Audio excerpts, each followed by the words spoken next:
Okay, so I'm trying a new format. I haven't really had time to write a script for a video, film that video, edit that video, put in some visual cues, and upload it. So, because time hasn't been with me, I decided, hey, let me try to make this as an audio type of podcast thing. And so here we are. Anyway, thank you for clicking this. Let's get into this.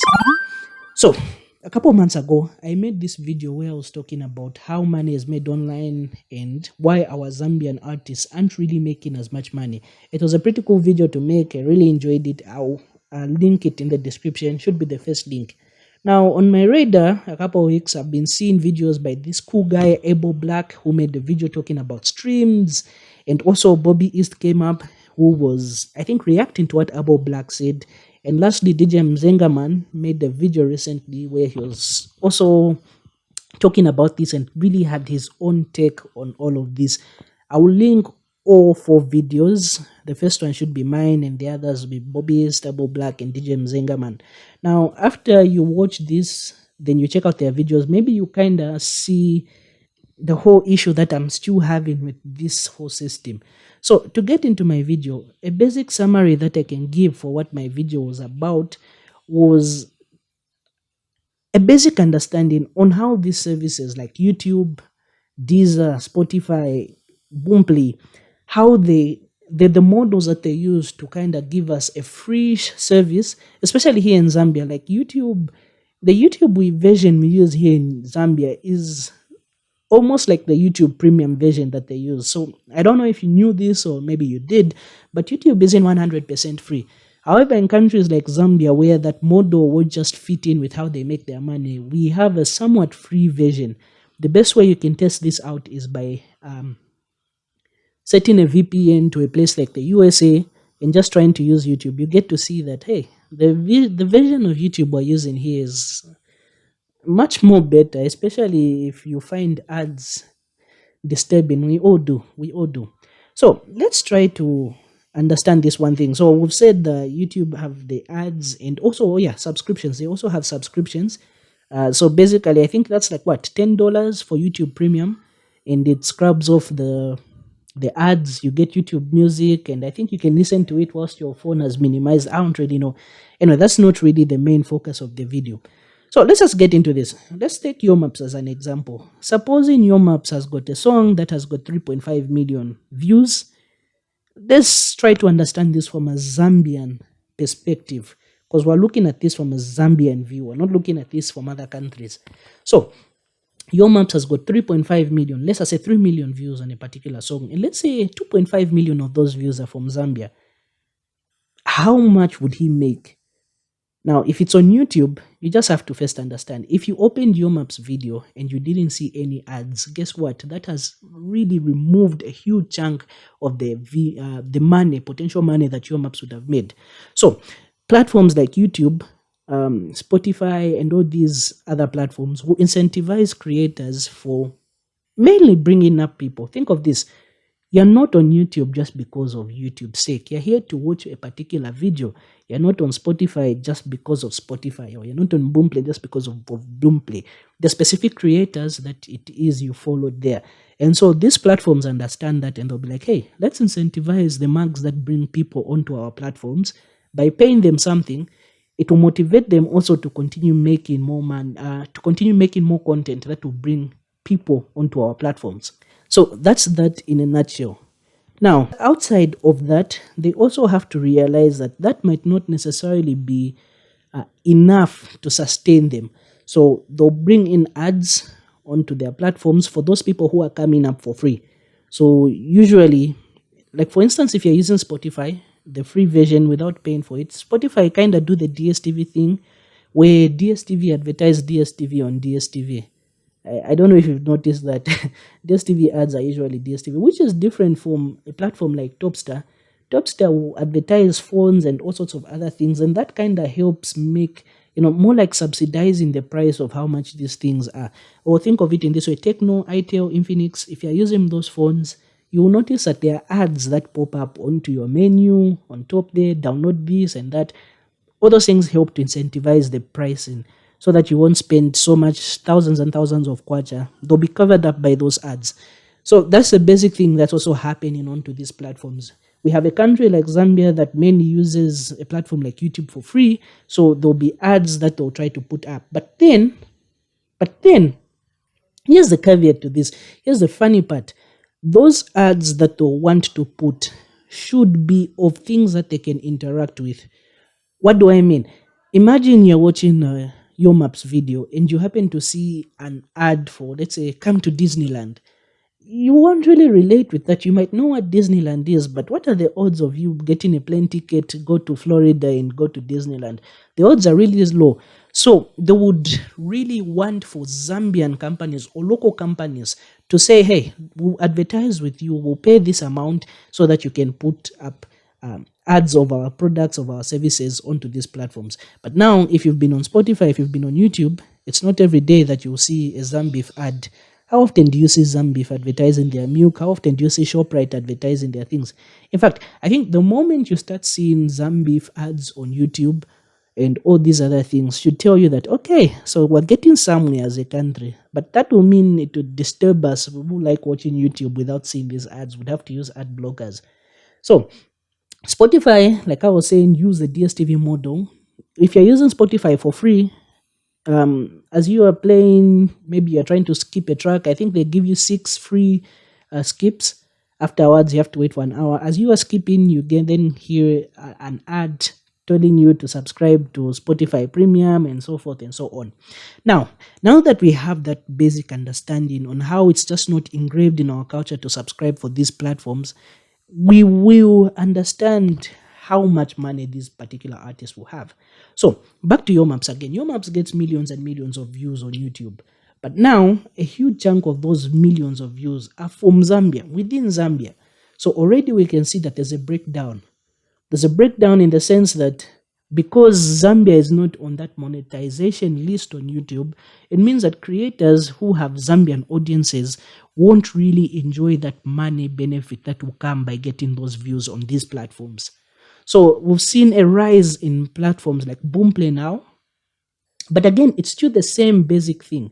You aren't subscribing, you're not paying X amount of kwacha. In fact, a few Zambians pay for these platforms. A few Zambians. I think I have friends who pay for Spotify and Apple Music. And because we've got so used to cracks and everything, we're like, ish, not worth it, my guy, not worth it. But anyway, that again is disrupting the whole service thing. So Boomplay is the next thing that people are going for. But again, remember, we're not paying for those ads, and we're not paying for subscribing. We're not subscribing to this platform saying, hey, we'll be paying 100 kwacha per month to stream all the music, whatever genre we want. One, and two, we're not really seeing too many local ads. Because if we're seeing local ads, it means we can click on them. Here's a basic example that I gave. To try to make this short, I'll just put up this example. Let's make this a little bit personal. Imagine we have a website and we put this song here. Every user who visits this website will have a unique ID. So if an ad appears whilst the user is interacting with our platform on this particular artist's work, part of the money that this company paid to place their ad on our website will go to this particular artist. When a user clicks on this particular ad and they get a redirect, let's say to the original website where they can find these products, the company paying for this ad will register that redirect, and this will increase the amount of potential money brought to them and the amount of money they will be willing to pay on our website looking at these statistics. What does this mean in this case? Suppose we pay 10 ngwe for every user that views an ad on this particular artist page. Clicking on this ad will further increase the artist pay to a 15 ngwe. If we see local ads, cool. I'm streaming a Yomap song. Oh, ShopRite have a promotion. Okay, cool. Oh, ShopRite have this promotion. Click on this to see if you're eligible. Boom. So that's more money to that platform. Me seeing an ad is good. They register that. But me seeing an ad and interacting with it is an even better thing for them. Now that we've seen that, we need to understand one thing. So our artists, Zambian music has really got really good. The quality of it, amazing. I mean, I'm not really a fan of your maps, but you have to admit that the quality of the music they are producing, the production quality that is, has really got like amazing, just exponentially. Most artists now are producing like top tier quality work. However, now, because we're using a system that's just not designed for us, I don't know where Boomplay is. Is it Nigerian or what? South African? I have no idea. But because, again, we have the free and we have the subscription, we're going in for the free, but again, the ads that we're seeing aren't really local ads. So if you are having 2.5 million people and they're not interacting with ads, one, they're not seeing ads, two, and they're not interacting with them, and you have them again who are not subscribing, they're not paying for that particular service, don't you think in the long run it screws up how much money that particular artist can make? So our artists will be complaining about the streams that it is they're getting, and then we have DJ Mzengaman who comes to address it with royalties. I don't know if I'll touch on that. I'm trying to make this below 15 minutes. It's just not something that's sustainable, like I said in this video.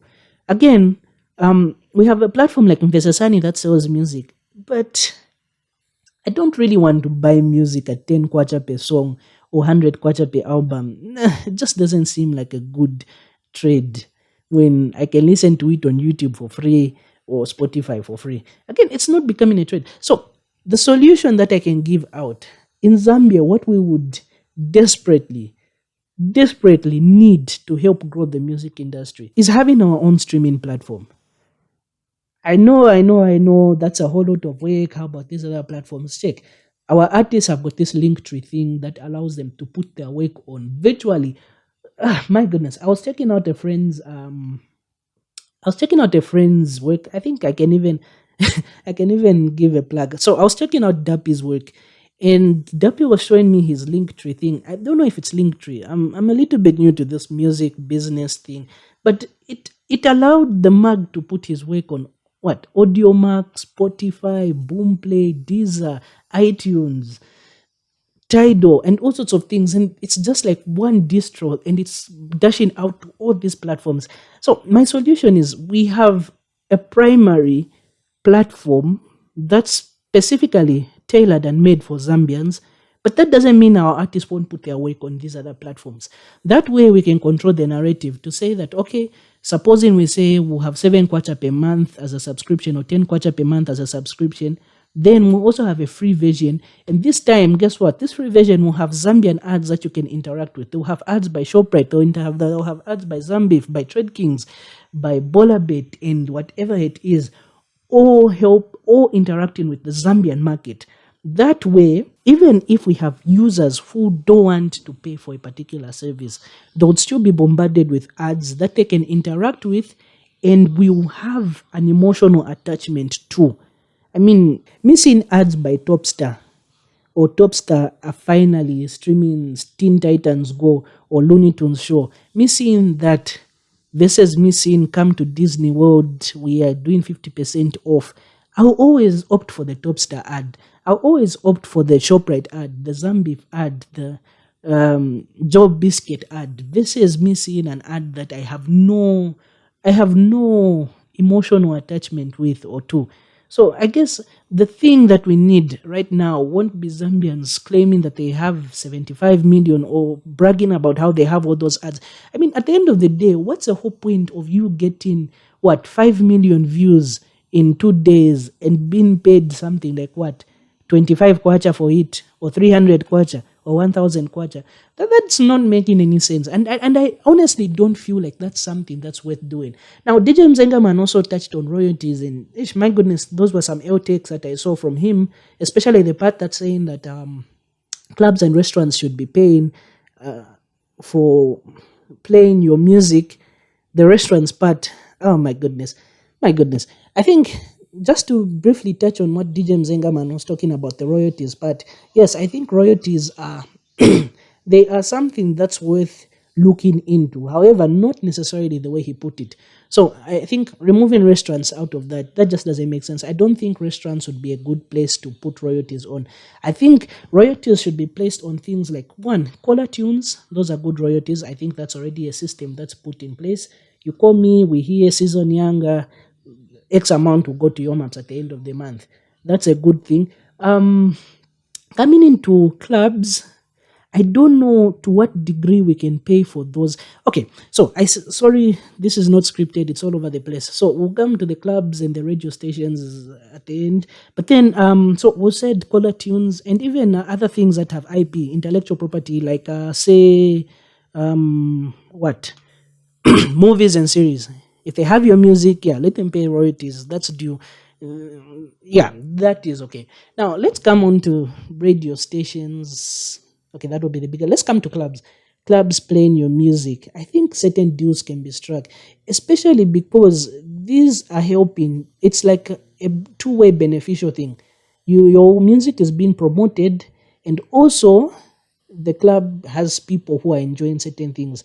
So I think if we could have a system where you can talk to them and not just say that they should pay you. First of all, your music is up for free, then you should start talking about royalties from clubs. I don't really know how feasible that is of a solution. Then coming to radio stations, again, he said radio stations should pay royalties. I think certain radio stations do pay royalties, but again, when your music is out for free and you want people to be paying your royalties, when it's also helping you out in the long run, I don't know. I don't see that being a feasible possibility. It's more like MTN going to Radio Phoenix and saying, "Hey, you played our ad. Now pay us for playing our ad." Ish, tongue twister. MTN go, "Hey, Radio Phoenix, you played our ad at 12 hours. Pay us for playing our ad at 20. Pay us for playing our ad at 12 hours."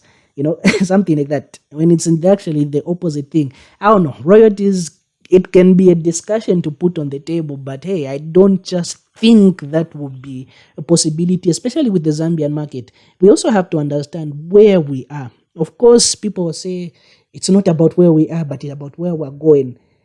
That is up for debate here and there, but I don't know. It just didn't seem like a good it didn't seem like a good or tangible possibility. I don't really know. I think right now radio stations and the like, because it's a two-way thing, it's helping you out. Another example I can give is supposing he uploads a song on Facebook and doesn't monetize it and says, "Hey, Facebook, you have to pay me for my song that I've uploaded or that's giving me an audience." I don't really know. So, because that's a longer conversation that's worth having and time's up here, I think for now the best take that would have as Zambians is we need to have a Zambian centered platform for our artists. That way, even if we're using the platform for free, we know that there will be some sort of incentive that will be put up, whether it will be Zambian based ads. DSTV have been putting their ads on so many platforms. I keep on seeing what's this Mpali and Mutale Mwanza all over the place. We can have that put up. Then these other streaming platforms can be secondary platforms that our artists use. That way, our artists who are getting millions of views will be paid what's due to them. I mean, what's the whole point of seeing this guy get 10 million views and be paid 3,000 kwacha for it? Honestly, I feel like it's honestly an insult. Because if this mug has got 3 million people following him or 3 million views, and if he could even get even 100,000 people to stream his music for one kwacha, that's a whole lot of music. But anyway, that's a conversation for another day. Again, I'll link all these videos there. Because I don't have an editor, I have to edit this, listen to my voice again. But then I feel this is a cool thing. I'll try to do this more often on certain video ideas that I have, but just don't have the time to make them into videos. I think having this audio version would be a cool thing. So, to that one dude who's watching this, listening to this, thank you so much. You mean a whole lot. Otherwise, have a lovely week, have a lovely month, stay productive, go to church, pray, and yeah, I guess that's it. Peace out.